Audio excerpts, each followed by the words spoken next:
আজকে আমি করব নতুন সিস্টেমে একটা পেঁপে ভাজি।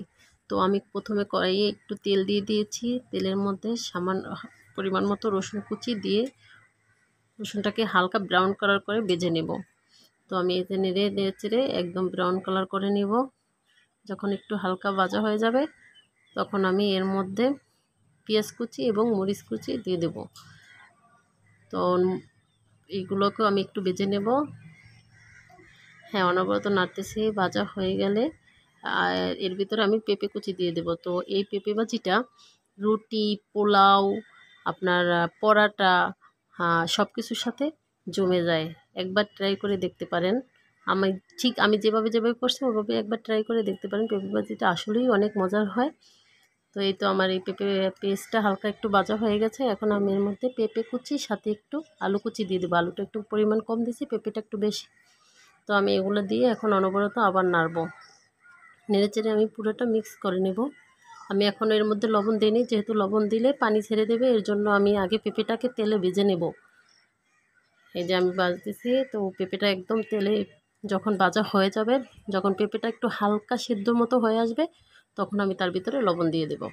এখনও আমি লবণ দিইনি, লবণ দিলেই তো পানি ছেড়ে দেবে। এর জন্য যে এই তো আমার পেঁপেটা হালকা একটু ভাজা হয়ে গেছে।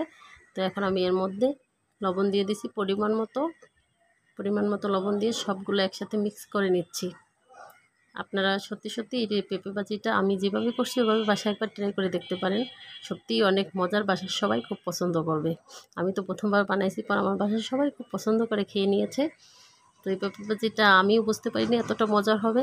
এখন আমি এই পেঁপে ভাজিটা সবসময় করি, কারণ এটা আমার কাছে প্রথমে মনে হয় না যে এতটা মজা হবে। এখন সত্যিই অনেক মজা। পোলাওর সাথে সবচেয়ে বেশি ভালো লাগে, তারপর রুটি, পরাটাও সব কিছুর সাথেই জমে যায়।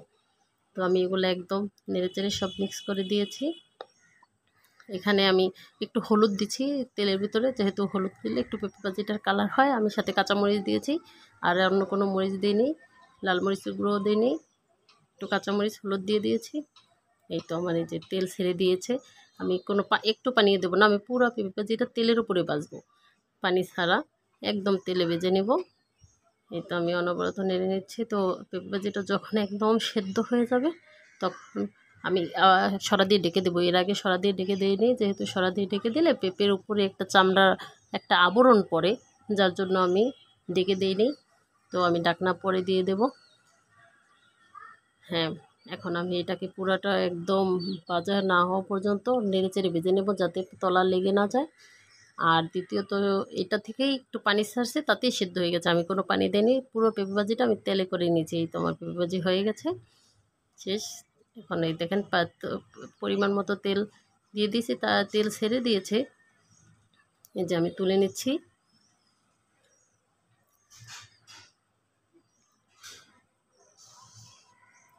এই তো ডান।